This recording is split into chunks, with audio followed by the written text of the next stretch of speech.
Act है ये, और मैं तो कहता हूँ दुर्घटना की तरह है, क्योंकि इसे घटना तो मान ही नहीं सकते, घटना नहीं हो सकती है।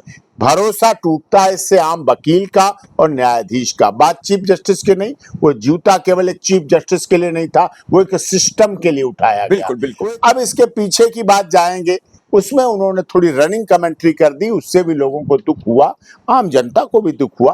क्या शपथ लेते हैं, मैं ईश्वर को साक्षी मानकर, ईश्वर को शपथ लेते, ईश्वर को। उसने तो आपको शपथ देके बना दिया चीफ जस्टिस ऑफ इंडिया, उसने तो आपको चीफ जस्टिस हाई कोर्ट भी बना दिया था, उसने तो आपको जस्टिस भी बना दिया था, उसने तो आपको सब कुछ बना दिया था, तो आप उस पर सवाल क्यों उठाने लगे, क्यों उसे मजाक बनाने लगे? दूसरी बात एक उन्होंने कही जो उनकी संविधान से चलता है, बुलडोजर से नहीं चलता। अब कैसे बैन लगाओगे, वकीलों का एंट्री करोगे बैन? अब क्या जूते निकाल के जाया करेंगे?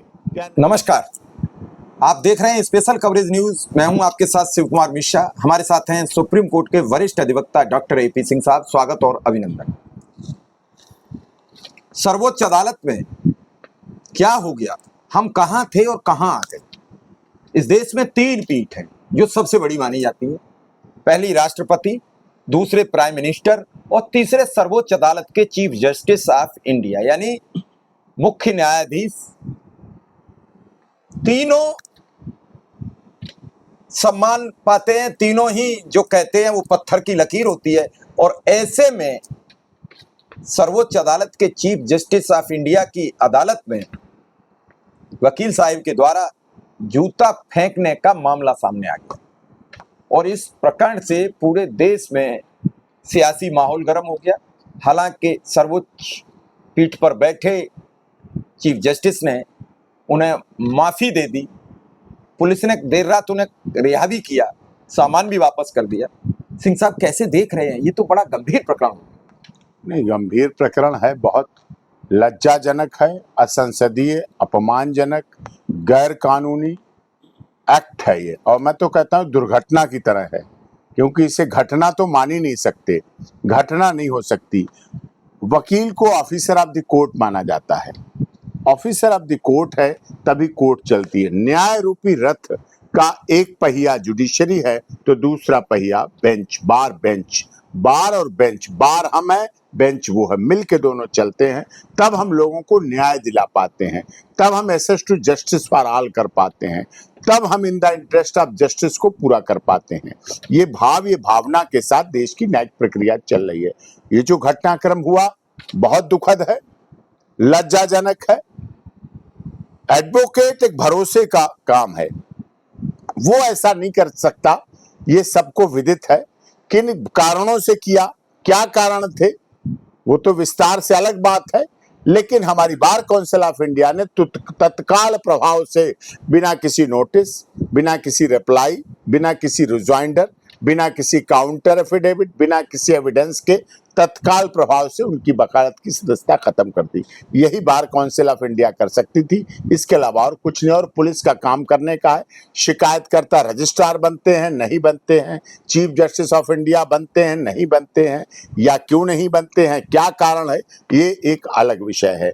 भरोसा टूटता है इससे आम वकील का और न्यायाधीश का। बात चीफ जस्टिस के नहीं, वो जूता केवल एक चीफ जस्टिस के लिए नहीं था, वो एक सिस्टम के लिए उठाया गया। बिल्कुल बिल्कुल। वो एक सिस्टम है, सुप्रीम कोर्ट और हाई कोर्ट और ट्रायल कोर्ट का। उस सिस्टम पे अगर सवाल उठा है तो क्यों उठा, हमें इस गहराई में जाना पड़ेगा, फिर हमें सोचना पड़ेगा। जैसा वो बता रहे हैं और वो सबने भी देखा है कि उस समय कुछ ऐसा, पीछे विष्णु भगवान जी की मूर्ति की बात कर रहे हैं, वो बुलडोजर वाली बात कर रहे हैं, ये विषय देखने के हैं। अब न्यायाधीशों को के साथ गलत हुआ, उसकी सजा तो मिल गई, दंड मिल गया, कम है या ज्यादा है वो तो वो जानेंगे, लेकिन ये विश्वास का खून हुआ। एक छोटे से छोटा व्यक्ति, जब कभी कोई बात होती वो कहता है I will see you in court, लड़ाई होती वो कहता मैं तुम्हें कोर्ट में देखूंगा, चल इसका मैं अदालत में देखूंगा, चल कचहरी देखूंगा, कोर्ट में देखूंगा तेरे पे। इसका मतलब एक भरोसा है, एक विश्वास है जो अदालत के प्रति लोगों का बना हुआ है। इस भरोसे पर ही देश चल रहा है, इस भरोसे पर ही समाज हमारा चल रहा है। अब इसके पीछे की बात जाएंगे क्योंकि माननीय चीफ जस्टिस ऑफ इंडिया ने पिछले दिनों एक मध्य प्रदेश की याचिका, एक जनहित याचिका थी, उसमें सुनवाई करते समय उन्होंने कहा क्योंकि वो विष्णु भगवान की मूर्ति खंडित थी, तो उस विष्णु भगवान की खंडित मूर्ति को संभलवाने के लिए आर्कियोलॉजी डिपार्टमेंट नहीं बनवाने के लिए वो विषय था, उसमें उन्होंने थोड़ी रनिंग कमेंट्री कर दी। उससे भी लोगों को दुख हुआ, आम जनता को भी दुख हुआ, जिसकी वजह से, उस दुख के वजह से उन्होंने अगले दिन क्लैरिफिकेशन दिया chief justice of India Gavai साहब ने, और क्लैरिफिकेशन दिया कि मेरा किसी भी धर्म के बारे में गलत कहने का अर्थ नहीं था। इसका मतलब उन्हें स्वीकारोक्ति हुई कि वो गलत निकल गया मुंह से, इस बात को स्वीकार। अब उन्होंने उसमें ये कह दिया कि जाके अपने विष्णु भगवान से ही बनवा लो, जब इतनी आस्था है, इतनी श्रद्धा है। ऐसा नहीं कहना चाहिए था।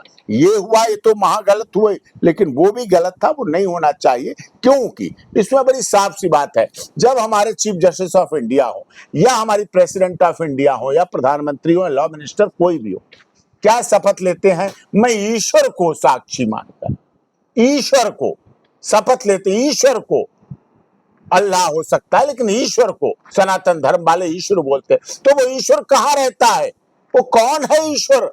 वो ईश्वर मूर्तियों में रहता है, मंदिर में रहता है, आस्था श्रद्धा के साथ पूजा की जाती है, भक्ति की जाती है उसकी, तो उससे कहा जा रहा है। उसने तो आपको शपथ देके बना दिया चीफ जस्टिस ऑफ इंडिया, उसने तो आपको चीफ जस्टिस हाई कोर्ट भी बना दिया था, उसने तो आपको जस्टिस भी बना दिया था, उसने तो आपको सब कुछ बना दिया था। तो आप उस पर सवाल क्यों उठाने लगे? क्यों उसे मजाक बनाने लगे? डायस पे बैठकर उसके साथ हास्यास्पद बात करना, मजाक करना, ये लोगों को दुखी करती है। लेकिन गलत के बदले गलत भी नहीं होना चाहिए था, लेकिन जो हुआ वो गलत हुआ। दूसरी बात एक उन्होंने कही, जो उनकी बातें कही हुई बोल रहे हैं कि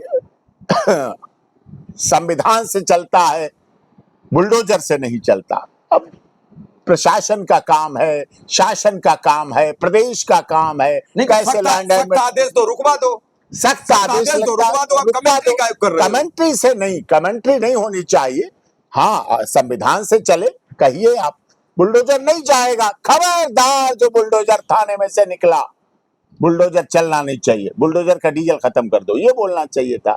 लेकिन ऐसा नहीं हुआ। रनिंग कमेंट्री कई बार ऐसे पदों पर बैठे हुए लोगों को छत बिछत करती है, आत्मा को दुखी करती, वो भी नहीं होना चाहिए था। लेकिन हाँ, ये जो घटना हुई उसकी दोबारा कोई, अब है क्या, अब कैसे बैन लगाओगे? वकीलों को एंट्री करोगे बैन? अब क्या जूते निकाल के जाया करेंगे? क्या नंगे पैर जाएंगे? या बाहर शू का रैक बनाया जाए कि सब लोग यहाँ रखो? फिर इस तरह से तो नहीं चलता है ना।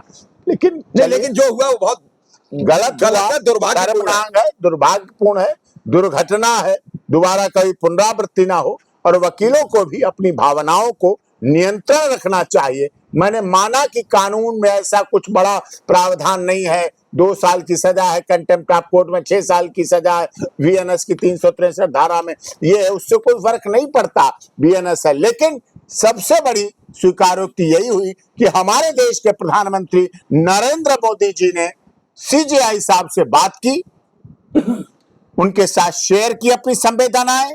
लेकिन इतनी देर से क्यों? इतनी देर से क्यों? नहीं, उन्होंने तुरंत नहीं किया। उन्होंने 9 घंटे बाद की, जब उन्हें लगा कि अब प्रधानमंत्री नहीं, ये तो कहना पड़ेगा। नहीं, प्रधानमंत्री का कार्यालय ऐसा नहीं जो स्विच दबाओ और तुरंत लाइट चल जाए। भाई, अपॉइंटमेंट हैं, चीजें हैं, प्राइवेट पीएससी तो हैं, सेक्रेटरी ट्वीट तो कर सकते थे। कानून मंत्री को तो खुल के बोलना था, हाँ, गृह मंत्री को तो खुल के बोलना था, दिल्ली का मामला था, हाँ, तो बोलना, ये सवाल उठने चाहिए। हाँ, लेकिन चलिए, उन्होंने बात की, ये भी बड़ी बात है। 140 करोड़ लोगों के हमारे नेता ने, जो कि हमारे देश का है व्यक्ति, उसने बात की, तो ये भी एक गंभीर विषय है और उन्हें भी ध्यान देना चाहिए। और ये सभी न्यायाधीशों को भी ध्यान देना चाहिए। आप देश के वरिष्ठ पत्रकार हैं, आपका स्पेशल कवरेज सब जगह पूरी दुनिया में देखा जाता है। आपने बौद्धिकता, निष्पक्षता, निडरता, निर्भीकता के साथ पत्रकारिता के काम को अंजाम दिया है, तो सबको भी ध्यान देना चाहिए। और वकीलों को भी ऑफिसर ऑफ द कोर्ट बन के बराबर उसका सम्मान कराना चाहिए। अगर ऐसी घटनाएं होंगी तो फिर हमारे हार्डकोर क्रिमिनल क्यों बात मानने लगे? वो एनबीडब्ल्यू में क्यों अंदर जाएंगे, क्यों जेल जाएंगे? वो तो नहीं जाएंगे, वो तो कहेंगे हम तो मानते ही नहीं मानेंगे। तो ये नहीं होना चाहिए।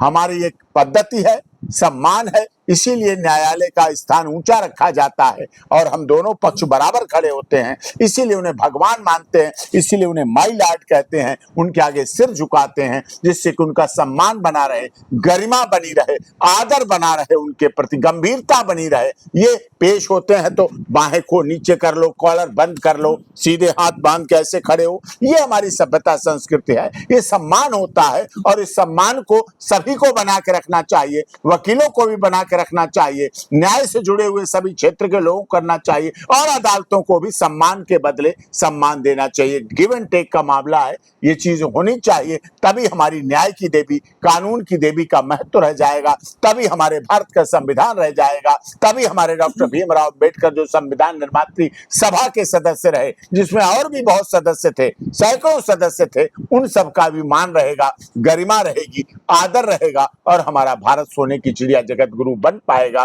क्योंकि सबके प्रति सम्मान होना चाहिए और होते हुए दिखना भी चाहिए, लेकिन दिख नहीं पाया इस घटना से। मन में सम्मान हो लेकिन सामने तो जूता दिखा और जूता बहुत दुखद दिखा और दुखद कार्य हुआ।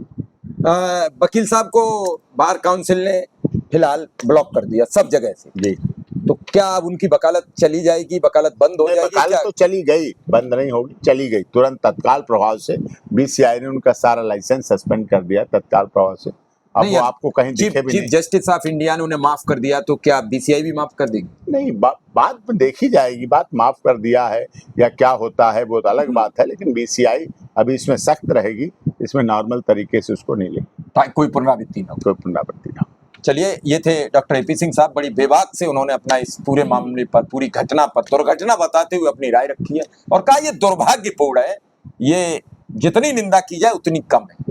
तो फिर किसी वक्त हाजिर होंगे सिंह साहब के साथ, फिलहाल इजाजत लेंगे। सिंह साहब आपका बहुत बहुत आभार, बहुत बहुत धन्यवाद।